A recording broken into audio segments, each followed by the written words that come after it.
Lieutenant-colonel Jean-François Cortot, chef du cabinet communication de la région de gendarmerie de Bourgogne.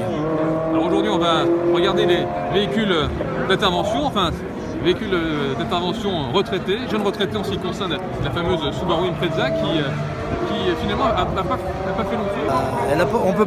On peut dire qu'elle n'a pas fait long feu. Elle a duré environ entre, si je ne dis pas de bêtises, 5 ans à peu près. Cette voiture est une bonne voiture, un petit peu lourde, mais 4 roues motrices quand même. C'est une voiture qui a servi jusqu'en fin 2011, début 2012, au fur et à mesure de l'arrivée de la nouvelle Mégane RS. Et donc elle a été remplacée par cette Mégane RS, qui est une voiture qu'on ne peut pas comparer, puisqu'on passe d'une 4 roues motrices à une traction, même si c'est une traction avec un différentiel. C'est donc le poids, son handicap majeur, cette voiture ? Son handicap majeur, c'est pas forcément le poids. Le problème, c'est qu'au moment du renouvellement des voitures de la gendarmerie, il y a eu un appel d'offres. Et l'appel d'offres, c'est Renault qui a obtenu le marché. Donc forcément, la gendarmerie fait des appels d'offres. Alors parfois c'est une marque, parfois c'est une autre. Quand il y avait eu l'appel d'offres au moment de la Subaru, c'était la Subaru qui avait été choisie. Et le marché suivant, c'est Renault qui l'a eu.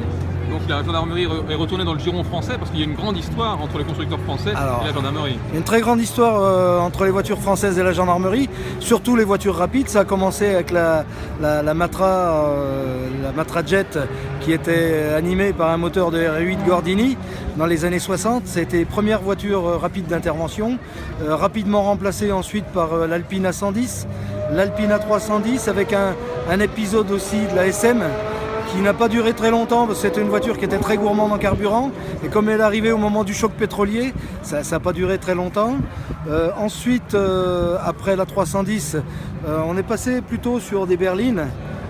On a eu droit dans le désordre, parce que je ne veux pas dire de bêtises, mais on a dû avoir la CX 2004 et après la CX 2004, il y a eu la 405 Turbo 16. Après la 405 Turbo 16, il y a eu la 306 S16. Et après la 306 S16, on est arrivé effectivement à la Subaru et au bout du compte, on a eu la Mégane RS. Donc vous êtes très content pour l'instant ?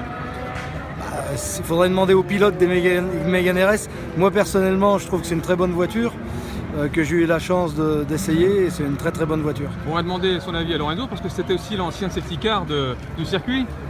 Oui, salut Anthony. Oui, eh bien écoute, j'en ai eu beaucoup. Je crois que je dois en avoir eu jusqu'à 5 ou 6, tous les modèles, de Trophy, Trophière et compagnie. Super, super. Il se trouve que je connais personnellement un des pilotes de la brigade qui conduit de Beaune, qui conduit une de ces Méganes. Je crois qu'il ne changerait pour rien au monde. Et il a connu les modèles précédents et franchement, là, ils ont une excellente voiture.